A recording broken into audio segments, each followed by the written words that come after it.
Hi, everybody.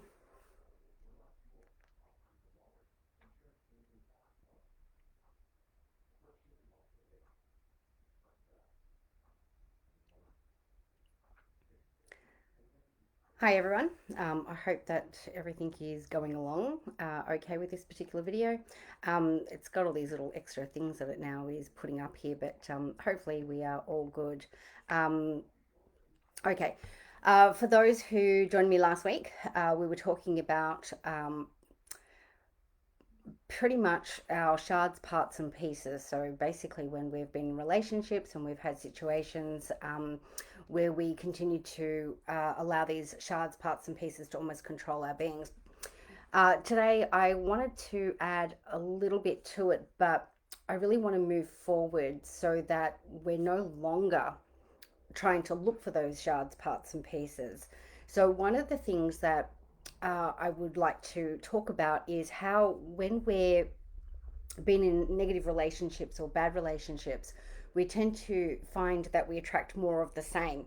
And this is because of our parts, shards, pieces, all those sort of things kind of going on, that we almost attract much of the same. So, say for example, you've been in a relationship and the relationship that you've been in has been a toxic one. This could be a father daughter relationship, it could be a son mother relationship, it could be a multitude of different types of relationships that have come your way. One of the things that happens is if we didn't resolve that issue with a family member, we end up then finding ourselves in a romantic relationship, as an example, revisiting those lessons over and over again. So, one of the things that I would like you to think about is how, when we go through relationship breakdown, we're at the end of the relationship. So, the focus then becomes very much about all the things that went wrong.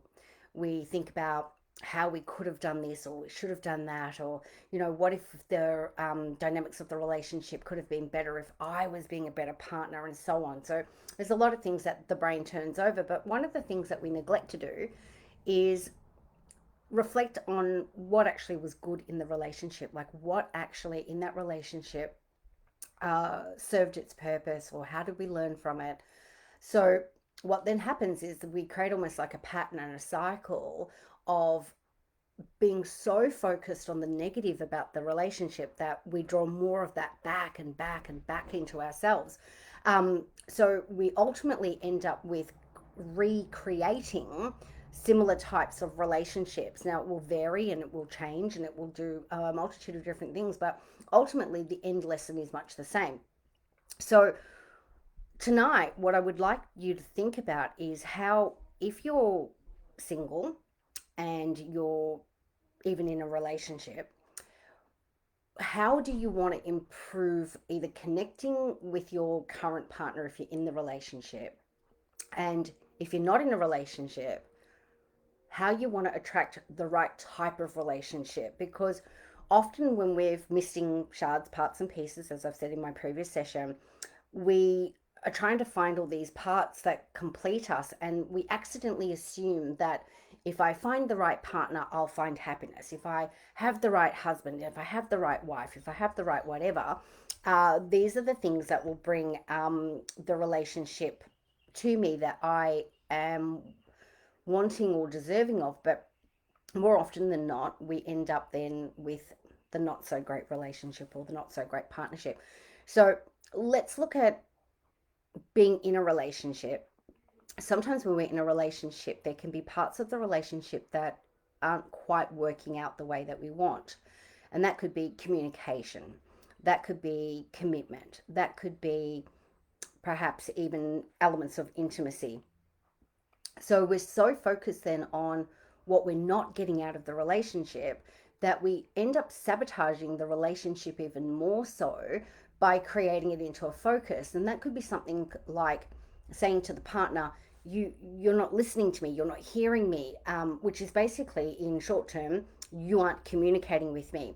Now, rather than saying something like, you're not communicating with me, or you're not hearing me, or whatever, the first part that you need to do is strip it back and come back around to doing what you first did when you connected with this person. And one of the things that you first did with this particular character or partner that you engaged with is you listened.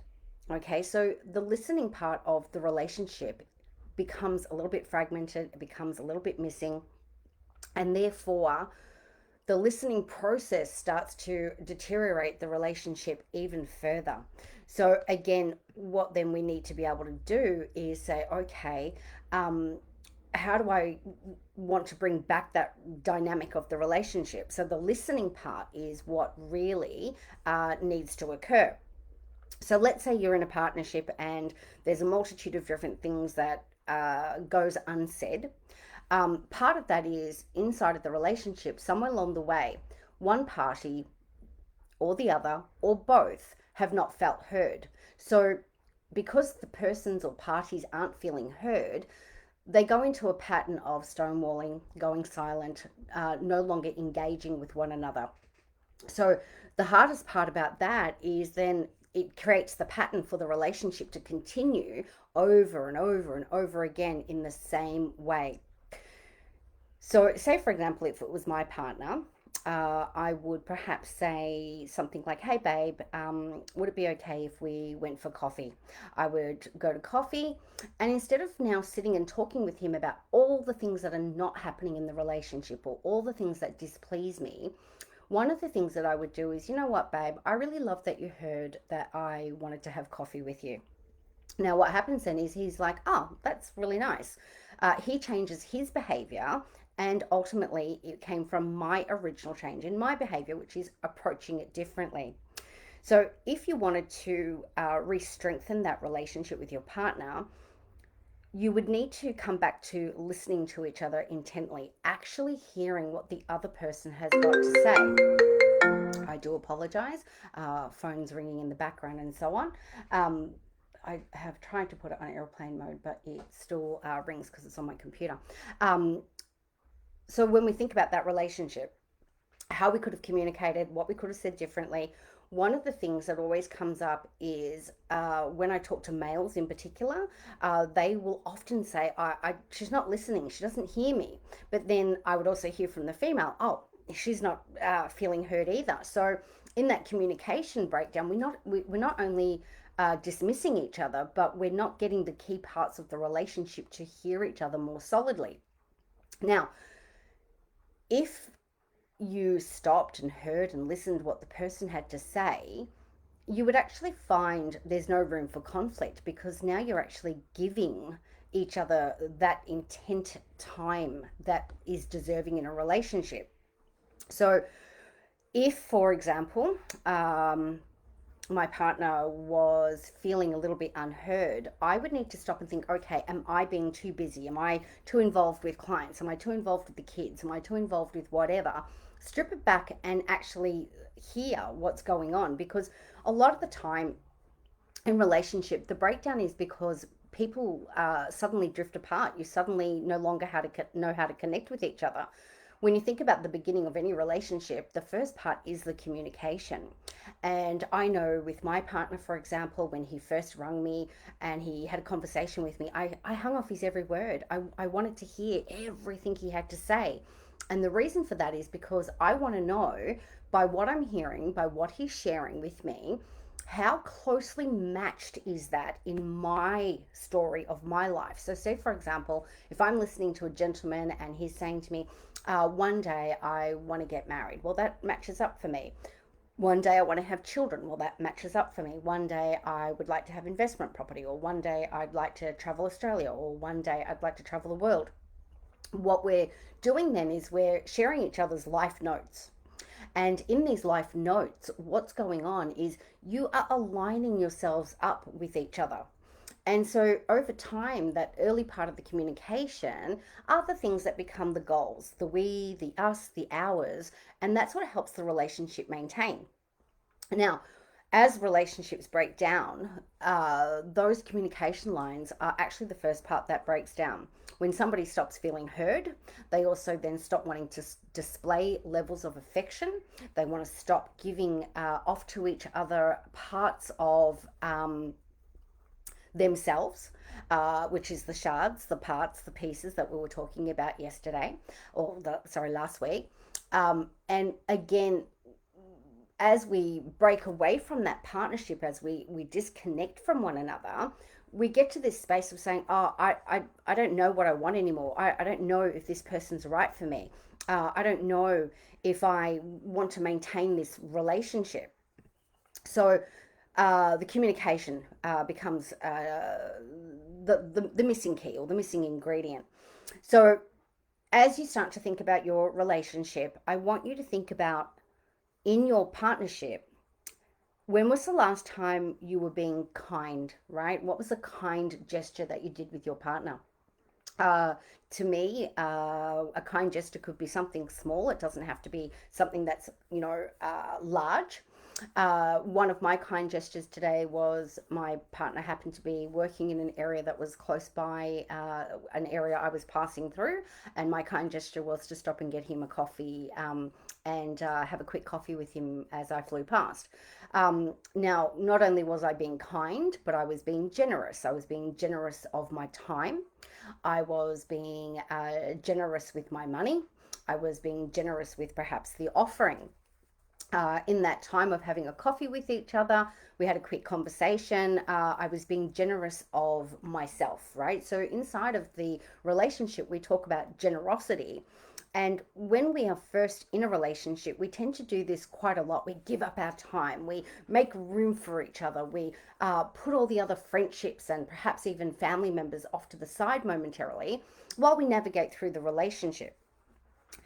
So that's the positive parts of relationship that you can easily bring back and over again recreate with one another. Now, that might not go on his, top 10 dates, okay?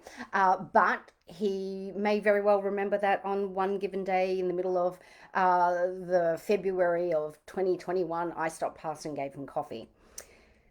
What I want you to think about though is more, what else are you not bringing into the relationship? So are you not committing your time? So are you maybe in a way making excuses why you can't do X, Y, and Z? So for all those lovebirds out there really wanting to focus on your relationship, maybe a list of things that are about positive parts of your relationship, because we tend to really focus on all the things that our partner isn't doing. So some of those positive things could be like he did the washing without asking, or he rang and said, "Do I need milk on the way home?" Basic things. For all those who are wanting to really manifest relationships, so this is now those who want to bring partnership to themselves, they want to bring in romance, they want to bring in love, they want to bring in that rightful fit. Your list at the moment might be very much about what you don't want. As I said earlier, oh, I don't want a guy that cheats. I don't want a guy that is a gambler. I don't want a guy that does drugs. I don't want a guy that's got addictions to any other elements. Could it be, say, for example, porn or alcohol? So we know very solidly on the spirit side what you don't want, right? So spirit knows that. But if you keep repeating it as a bit of a mantra, spirit looks at it and says, oh, hang on a second, maybe they need to learn something more about this particular part of relationship. So then spirit brings more partnerships that are similar. Now, we need to get out of that pattern, we need to get out of that rut. And what you would then need to do is say, okay, thinking about my previous relationships, I don't want to think about all the reasons why the relationship didn't work. We want to look and think about all the reasons why the relationship did work, because there had to have been things about that person that you were attracted to, things about that person that made you want to explore and see where the potential of that relationship might go. And it could be something like they made you laugh, they made you feel good about yourself, they made you feel confident. They're all things that are nice and positive aspects of the relationship. So when you sit with yourself in your own private time and you think about what type of partner you want to attract into your life, What would be healthy is to not just write that list of negative, because it is so easy to pick apart and pull apart the reasons why relationships don't work.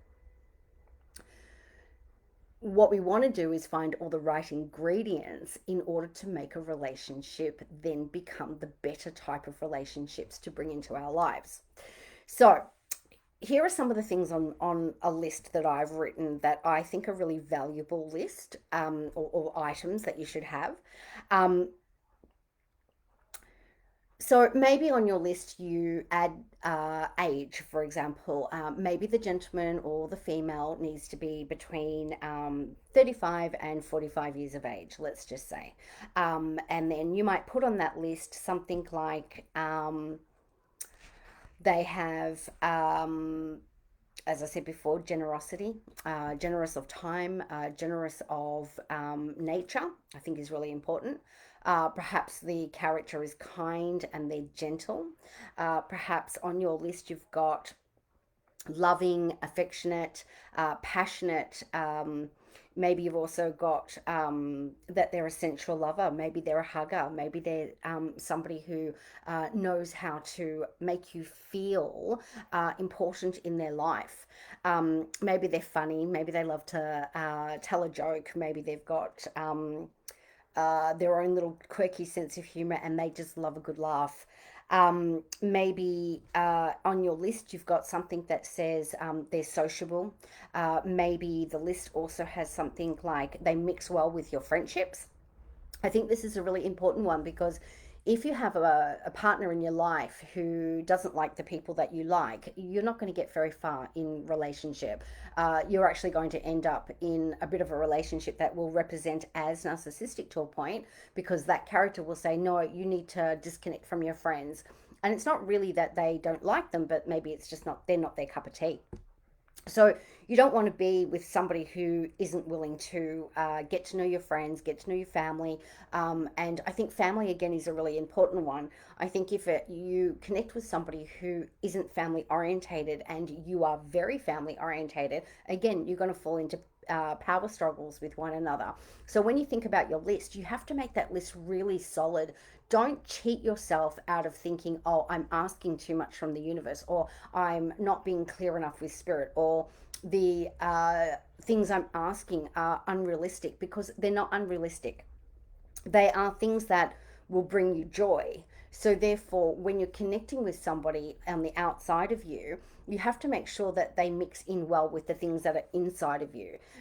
So, again, let's say if you like jazz music, you're not going to pair yourself with somebody who likes heavy metal music. It's not going to be something that easily can match.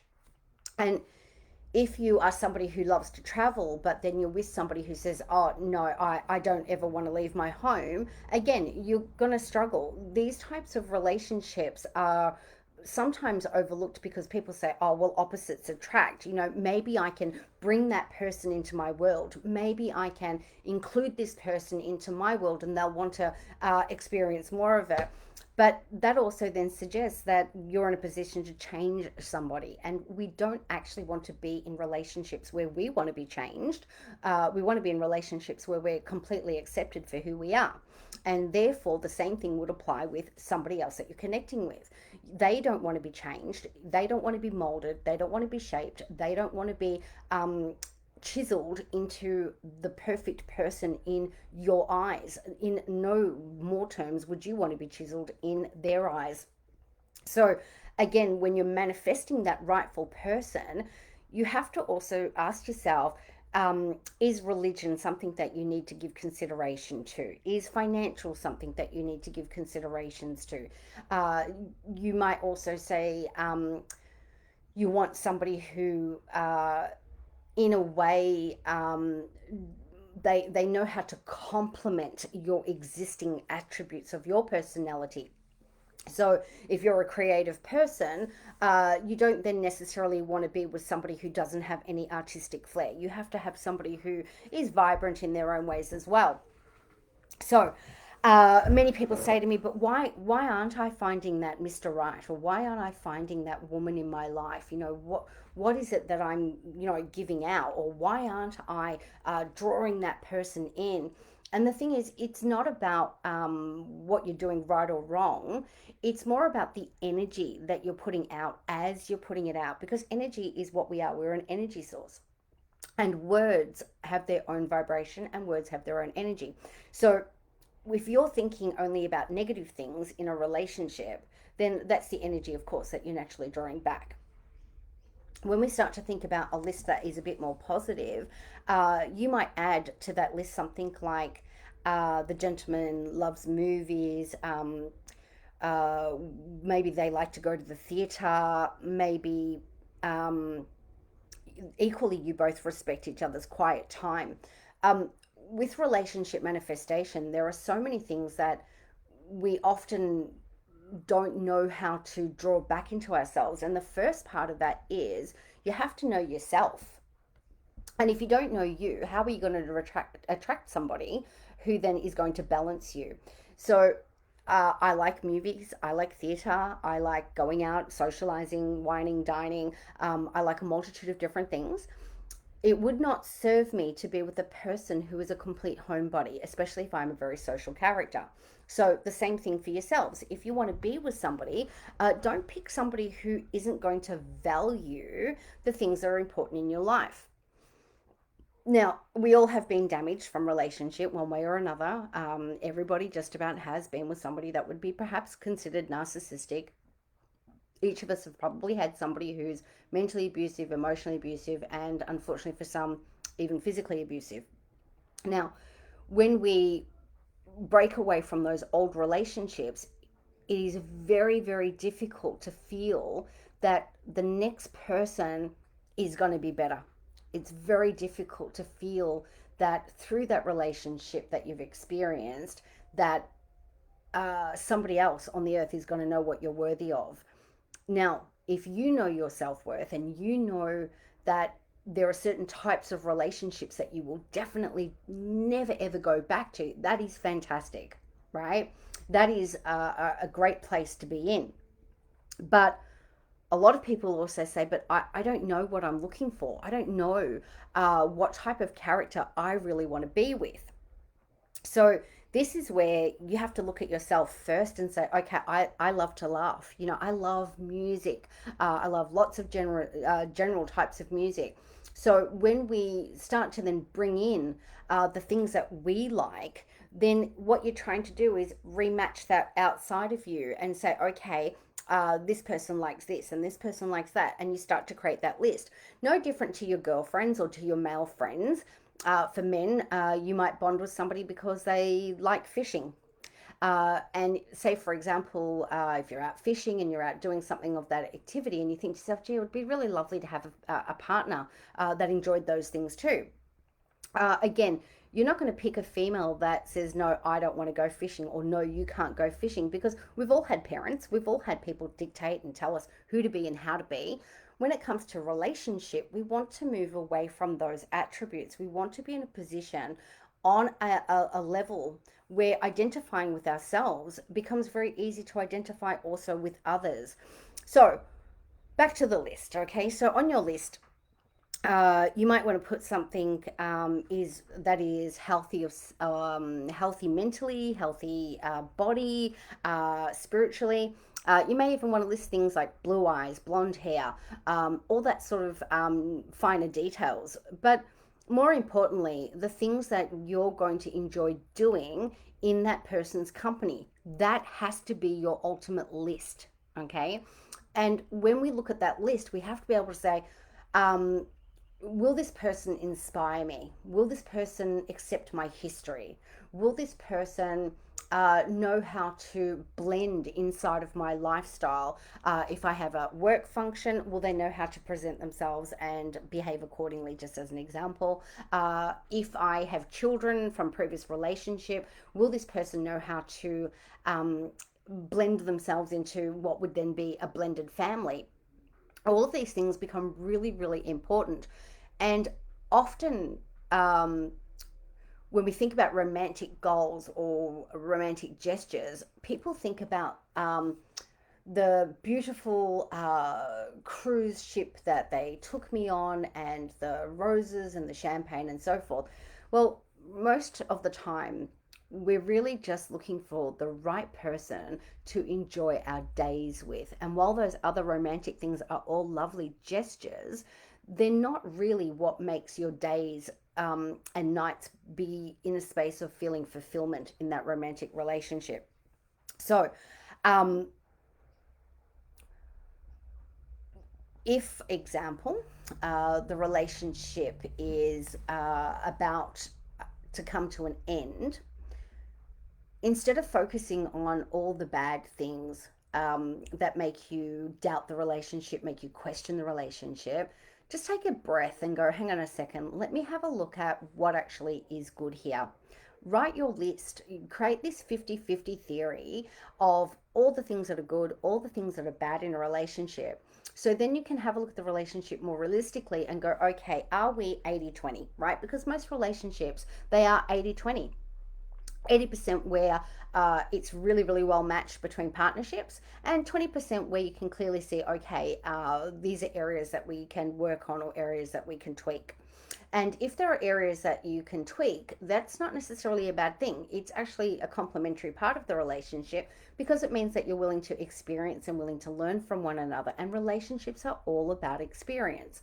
And if we think about those experiences that are in the past, the reason that that relationship with that other person perhaps didn't work out is because we get to an end of the relationship where there's nothing else left to learn. Because relationships are all about learning, we first of all assume it's about learning about another person, but that's not really what it is. We actually pick our partners so that we can learn more about ourselves. And that could be things like our patience, our tolerance, our ability to be flexible, our ability to, uh, in many ways, even just define who we are. So, again, when we think about relationship, we can also say, well, why in the past didn't it work out? What could I have done? We often want to reflect and try to find elements of blame. But a lot of the time, relationships don't work based on true compatibility. And often it is because we are primal, we're animals, right? So the first part that we attract to is in our animal instinct, in that part of our behavior. So when we're being primal, we're actually more connecting with somebody based on breeding, believe it or not. And because we're thinking about primal, we're thinking about children, we're thinking about all of these other things, we're not necessarily looking at all the other personality traits and all the other personality attributes that actually are the most important core parts of a relationship. So, when we manifest relationship, we want to really put out all of our best qualities and write them down on the piece of paper first, right? Um, so, say for example, your list might say, I'm funny, I'm friendly, I'm easygoing, I'm relaxed, I'm dependable, I'm reliable, I'm interesting, I'm outgoing, I'm social, I'm family orientated, I'm somebody who is a good listener, I'm somebody who wants to engage with other people, and I want to learn about things that are new and different to me. That could be something that's on your list. So now instead of thinking about what the other person is supposed to look like, what are you actually offering? What are you giving to a relationship? Because what you are giving to a relationship is just as important as to what you'll receive in the relationship. So again, when we stop and think about relationship compatibility, a lot of people don't realize that sometimes that relationship compatibility is because we're so focused on the fairy tale, right? What we believe relationship is supposed to look like. And often I will be sitting with clients and I'll be looking at the relationship dynamics, and I can see, okay, this particular person has based themselves around a fairy type, okay? The fairy tale might look like a knight in shining armor. They're wanting somebody to rescue them. Um, they could be Cinderella syndrome, and it could all be about the family dynamics and the family breakdowns. So, again, think about what fairy tale perhaps you've been raised on, where you've got expectations or beliefs and values that perhaps are not realistic. And then, how do we strip that back and say, okay, I want a relationship that is fulfilling. I want to be an equal with somebody. Now, everyone says, oh, I want to find my soulmate. I want to find my one. I want to meet my twin flame. I mean, they're all beautiful romantic notions, but if you don't know you, how can you attract into your life what is equally matched to you? So, your list about you is actually the most important one. Taking that list and really stripping it down and saying, okay, sometimes I don't speak kind. Sometimes I am inflexible. Sometimes I'm stubborn. Sometimes I'm critical. Sometimes I'm uh, bitter. Sometimes I hold a grudge. Thinking about all of those elements about yourself is just as important on that list, because you might then say, okay, I am aware that I do all of these things. I want a partner who knows how to have patience with me. I want a partner who knows how to nurture the good and the bad in me. I want a partnership that is available for me to learn from in the same way that I'm available to learn from them too. Relationships, they are hard, and they take effort, they take time. You can't just step into a relationship and assume that it's going to work. We are aware that we want someone to be an equal, as I said, but if you're not equally knowing who you are, but yet expecting somebody to grow up, or expecting somebody to man up for you, or expecting somebody to commit to you, if you're not committing to yourself and you're not knowing who you are, whether it be your good, your bad, or indifference, how can another person then bring that to the equation? So, thinking now about the multitude of, um, I guess, things that can be in a relationship, if you are only thinking about the things that the other person has to bring to the relationship, but not thinking about what you're bringing, then of course, naturally, you're not going to get too far with those relationship parts and pieces, if you will. Um, to really know what to draw into a relationship, you need to know how to draw on yourself. You need to know how to be the best version of you before you can expect somebody else to bring the best version of themselves to a relationship.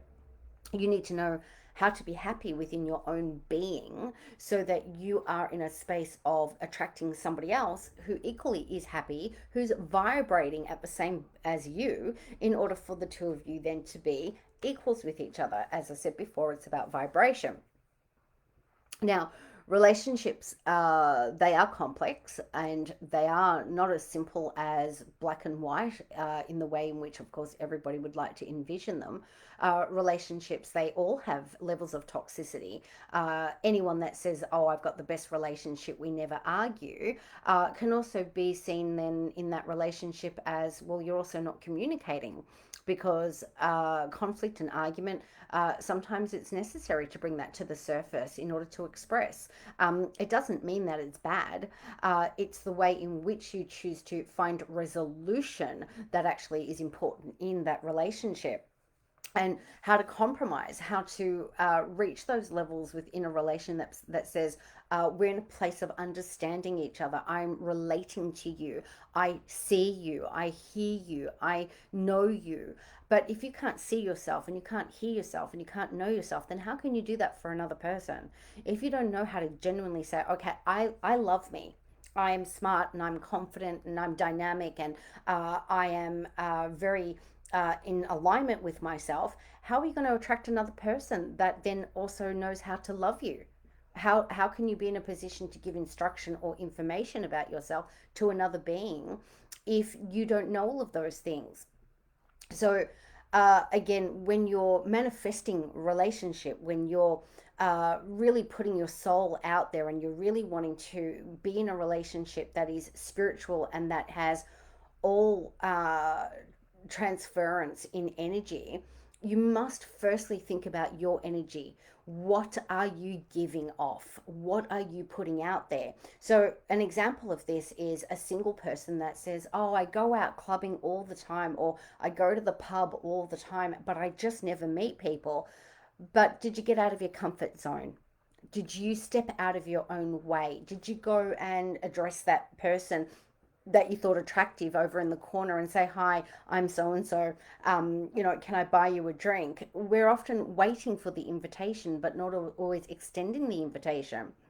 So there could have been 10 potential people that, because out of your own values or your own beliefs, you didn't go and introduce yourself. So how do you then transition from being strangers to then being friends to then being lovers to then being something more committed after that fact? Getting out of the comfort zone when it comes to dating is even harder these days, because a lot of people connect online. The social behavior of going up and meeting somebody has changed just enormously over the years. But I do believe that it can be something that we bring back. So now, if you're out and about and you're socializing with different people, you do that and you stay in your social hub. You don't really move out of your lane. You don't then feel like you're confident enough, perhaps, to go and talk to that stranger. And part of that is because of the fear of rejection, the fear of being knocked back, the fear of somebody saying, oh God, I'm married, or I'm taken. There is nothing wrong with being rejected. There is absolutely nothing wrong with getting back up on the horse and saying, okay, I'll give it another go. I'll tell you a story about what happened with me one day. I was at Coles not that long ago, and I was asking a gentleman about where something was. Obviously, he was a worker, and he gave me the directions and he told me where to go. Later on, he came up to me and he said, I don't normally do this, but would it be okay if I asked you out for a coffee? And straight away, I was a bit taken back because I certainly wasn't expecting that. I always find that it's a lovely surprise when people do put themselves on the line like that. So rather than telling him no, what I said was, I would love to. However, I'm married. I do hope that the next person you have the confidence to go up and ask, they're in a position to answer yes, because somebody like that is worth getting to know. And so I hope that he didn't see my rejection as something that was a reflection of him, because it certainly wasn't. My rejection was because I am happily married and I'm in a very good space in my own relationship world. But I think this is important, and I think it's really sad because there are so many people out in the world that say, I want to meet somebody and I want it to be organic and I want it to be where I met them, not because of Tinder, not because of all these other different platforms. I don't want it to be a blind date. I don't want it to be like this. So all the rules, all the boundaries are all still very much sitting there. And there is this old fashioned part of us that says, yes, I do want to meet somebody based on energy, right? Now, when I think about the energy that I perhaps put out for the gentleman that came up and asked me out, I think about, I was in a good space. I was grabbing some bits and pieces because I was going home to make some dinner for some friends. I was probably quietly smiling to myself. I was probably just enjoying my day. So I would say that energetically, what he picked up on from me was somebody who was very friendly, somebody who was very approachable, somebody who automatically put him at ease and made him comfortable enough to want to come and say something to me. So, again, this is where you need to think about your energy and your behavior. What are you taking out with you into the world, and then still expecting the world to hand you back something? It's very important that if, for example, we go back to that pub scenario, you learn to read the room. You learn to pick up your own energy. Where is that at? And what is the energy around you? So say, for example, if I went out for coffee and drinks and a single girlfriend came with me, The odds are, if that single friend really wasn't interested in connecting with somebody because they're devoted to spending their time with me, nobody would approach our table. Absolutely nobody. Now, in the event that somebody did approach the table, they wouldn't be approaching it based on me, because the energy that I would be giving out would be saying, I am not interested. I am not looking for a relationship. I am not looking for partnership. However, for my friend, the energy should be very much, I'm interested in seeing where that conversation might go. I'm interested in putting it out there. So if you think about when you were younger, if you went to the supermarket, if you went to the train station, if you went to a multitude of different places, it was so easy just to connect with people. You would say, hi, I'm so and so, how you doing? Next minute you're hanging out, and a multitude of people ended up with best friends by just saying hello to people. These days, we tend to feel as though it's too forward, it's too direct, it's too intrusive, it's too uncomfortable to ask people what's their name, hi, what do you do? Getting to know people these days is really difficult, and unfortunately I think COVID has put a huge dent in social behavior, and I do hope that even though that dint is there, it's enough to reboot things, to say, okay, let's get back to live music. Let's get back to going to the pub. Let's get back to taking a walk. These days, if somebody says hello to you that's a stranger, you almost look at them sideways. You almost have this whole uncomfortable intrusion. Whereas, in the old days, if somebody was walking past your house, you'd be like, hi, how you doing? Are you enjoying the walk? You made small talk. Well, you have to make small talk with a stranger because you don't have enough information about them to make a conversation. But again, through that small talk, through putting yourself on the line, you are giving yourself your best foot forward for a relationship. Even when you're spending time with your partner, if you're in relationship, you can get so caught up in your day to day, your mundanes, your routines, your rituals, your structures, that having a candid conversation with your partner can be very hard. So, let's say majority of people, they would get up, they would go to work, they would come home, and the partner would say something like, hi, how you doing? And the other person would be like, yeah, fine. There's no real true dialogue. There's no real true conversation and discussion. So you have to learn to make room for it. And it becomes even harder when you then go on to have children and other distractions in life, cooking dinner, so forth. But in many ways, they're all excuses, because at the beginning of a relationship, there was always time. There was time for that coffee. There was time for that discussion. There was time for that conversation. You made room for each other. So, a little practice that my husband and I do is, when he does get home, everything else that I'm doing for at least 20 minutes to half an hour, it does get put on hold, and we make time for one another. We make coffee, we sit down, we have a chat at the back. He fills me in on his day, whether it be discussions about traffic, whether it be discussions about all sorts of things that he's seen. It could have been a garden, it could have been whatever. My conversations might be a little less limited because obviously I can't discuss a lot of things because of the nature of my work and client privacy. But I might have discussed something like, oh, I found a great recipe and I think I'm going to try it. And on Friday, we've got people coming over, and I was thinking maybe we might make such and such for dinner. I might discuss something about where I want to travel and what I want to do. And I saw a really great commercial for this, or I was on Facebook and I was scrolling, and these are the different things that I thought about. Anything and everything that is a passing thought, you need to be able to talk about these things in a relationship. Um, and this is what keeps a relationship moving. It's dialogue. And one of the things that I find in a lot of relationships is they get stuck in auto dialogue. Partner comes home, hi, how you doing? There's no real depth to discussion. There's no real anything.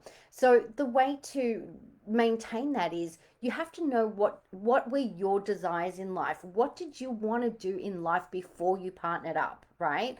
Where were you venturing to? What were the goals that you wanted to actually achieve? And like, that could be things like, I want to travel and see the world, right? So mine is I want to see the seven wonders of the world, right? The natural seven wonders of the world.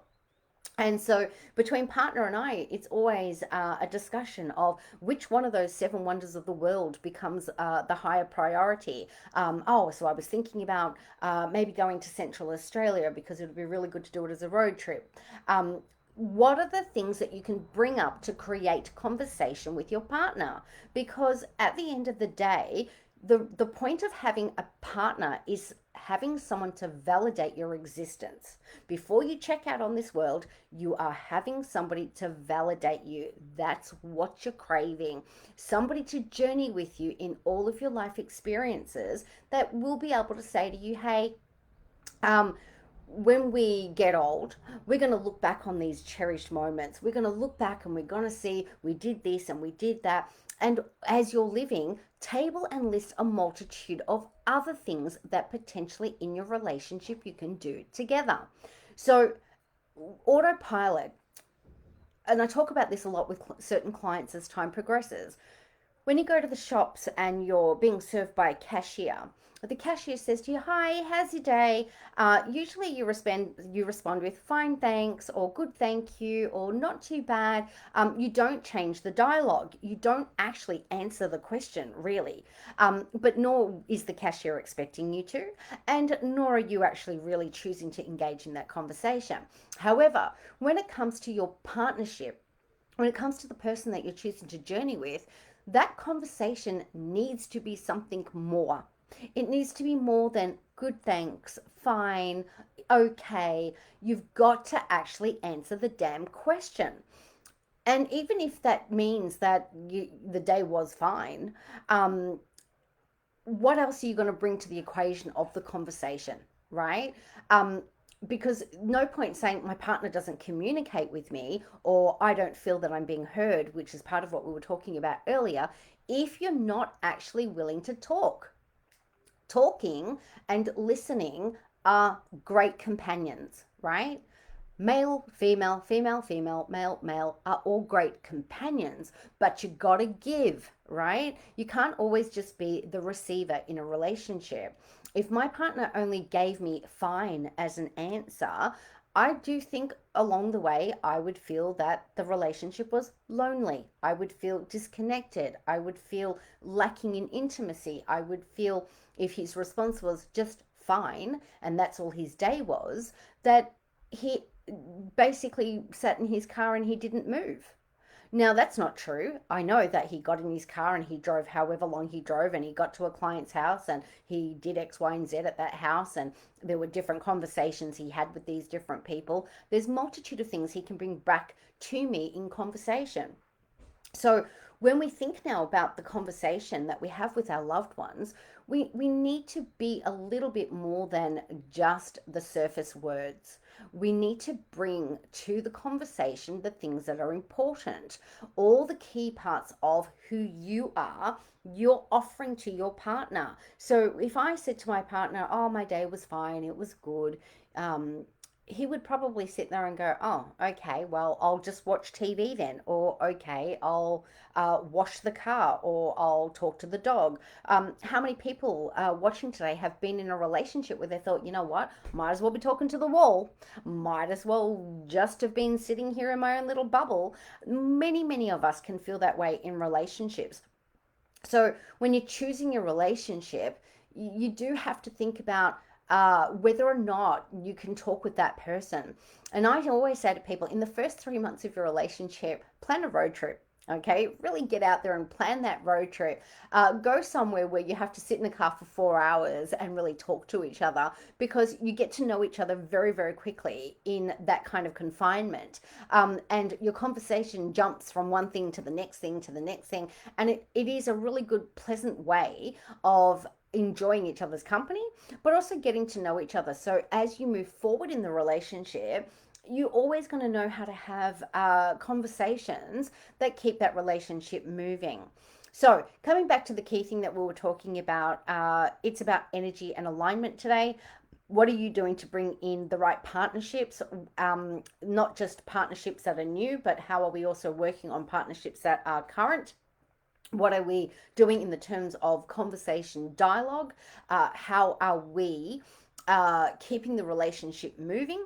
We're keeping the relationship moving by firstly being a great listener in relationship, by listening and actually hearing what is being said, then responding after you understand and completely see the person's concept or idea, thoughts, view, value, and then responding. It means that the other person really will feel that connection with you. If you're only just talking in auto dialogue, as I said before, where it's very much dismissive, or it's very much short and sharp with each other, and it's fine, I'm okay, this is good, that is good, you're not going to have enough in that relationship to build upon. Again, no point bringing that only in the first 6 months or the first 9 months or 12 months of a relationship, or what is deemed the honeymoon period. You've got to constantly come back to it, even if you don't see eye to eye with each other. My partner and I, many times, would be looking at certain things, whether it be renovating our home, whether it be traveling somewhere. We don't always agree eye to eye with one another, but because we're communicating with each other and we're hearing each other's needs and helping each other to have those needs met, this is how the relationship keeps building upon strength of strength of strength. Now, that doesn't mean that we have the best relationship in the world, of course not. But we do have a great communication line that makes some of those rocky roads a less aggressive, less exhausting, and overall, the relationship itself has got all the right ingredients because he does fit my list. Okay, and that comes back to the list that we were talking about, the list of things that you need in your relationship. I hope that at some point you guys are going to write that list if you've been listening along the way. And that you're not thinking about your don't want list, because it's very easy to know what you don't want. We all know what we don't want, what we won't settle for, what will not make us happy. To know what does make us happy is a little bit more challenging. And while it's easy to write a list of, I want him to be tall and dark and handsome and financial, all the stereotype things, what's more important is a list that is not actually about any other person but yourself, right? Your list must actually be written about you first and foremost. I like to laugh. I like to go out. I like to be social. I like a multitude of different culture. I want to travel. I want to see the world. I want to spend family time. I want to engage with my friends. I want to be mentally stimulated. I want to be emotionally understood. I want to be physically exchanged with intimacy. I want to be nurtured. I want to be nourished. I want to be in a space where I know that the person that I'm choosing is choosing me right back, which means maybe they don't cheat, maybe they don't lie, maybe they are somebody who you can completely entrust your soul with. Now, when you think about your list, it is your list. There is no right or wrong. But in many ways, you actually already have this list in your head, okay? The will accept, the won't accept, the do's, the don'ts, the terms, the conditions, the boundaries. You've got that list already.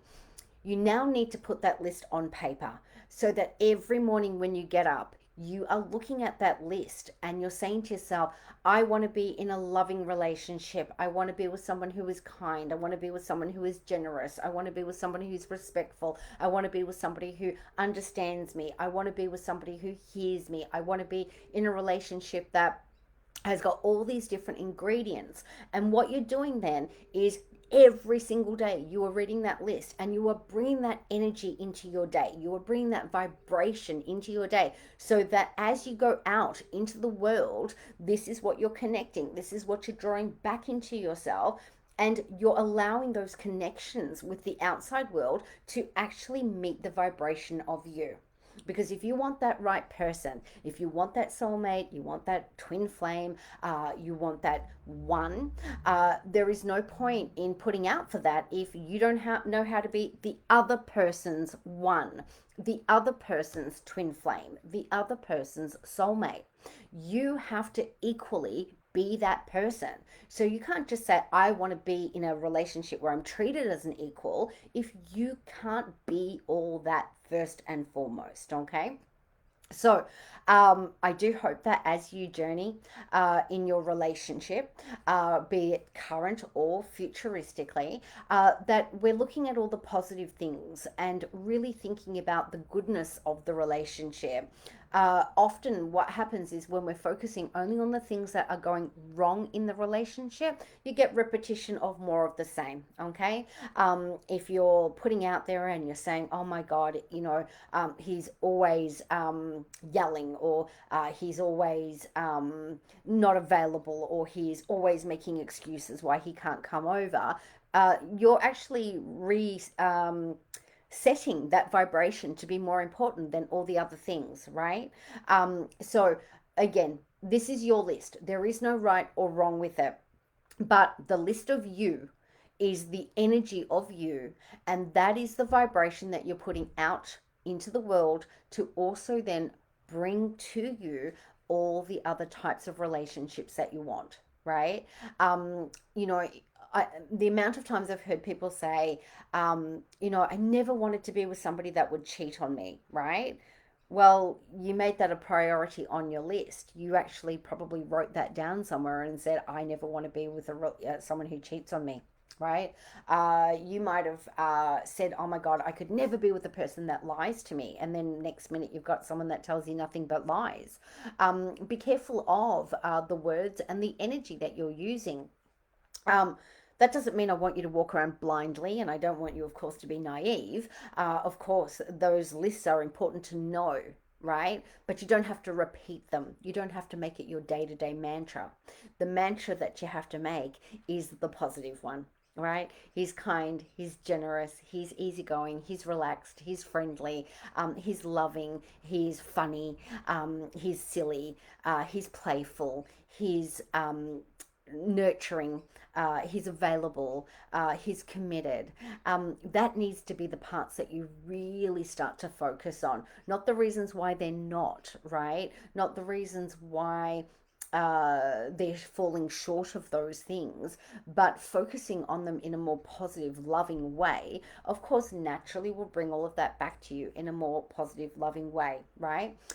So I want you to think about this. You have an argument with somebody, and all you do is repeat it over and over and over and over again in your head, right? It becomes like this conveyor belt that you just can't get off, and you just keep thinking about it over and over and over again, right? It almost becomes the mantra. So now when you see that person, you're so hurt, you're so disappointed, you're so angry that your assumption is you're actually going to get that same response from that person. So you naturally put your wall up, right? Now, what I'm saying to you is, hang on a second, it was an isolated situation. That person had that conflict with you. It happened on Monday. That doesn't mean that come Friday, they're going to offer you the same energy. Okay, what you then need to be able to do is say, hang on a second, I'm going to bring my own energy in first. Okay, my own energy is positive, kind, caring, friendly, relaxed, whatever your list is. I'm going to bring that first.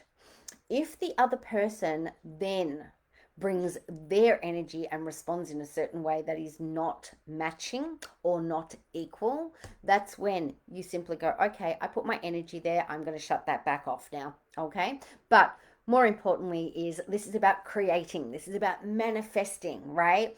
Now we talk about manifesting in so many different things. This is about manifesting the right type of relationship, and the manifesting of the right type of relationship does not come from the other parties. Okay, it doesn't come from what somebody else is bringing to the relationship. It starts with you. What are you putting into the relationship, and what energy are you giving that relationship, be it a current one or be it a futuristic one? What are you putting out for? What are you in your part saying, this is what I've got to give, right? This is where I'm at. Here's my smorgasbord of attributes. Now, knowing that all of this is in front of you, I want to start bringing back the rightful energies of the people that will attract that back, okay? Relationship manifestation is not hard work. It is no different to when you're thinking about your next job, right? You might write a list of more money. You might say location. You might say something like the place of work needs to be small and family versus large and industrial. You might say the workplace needs to be flexible with my hours. It needs to be flexible with my time. You are manifesting. You are creating your own natural next career checklist.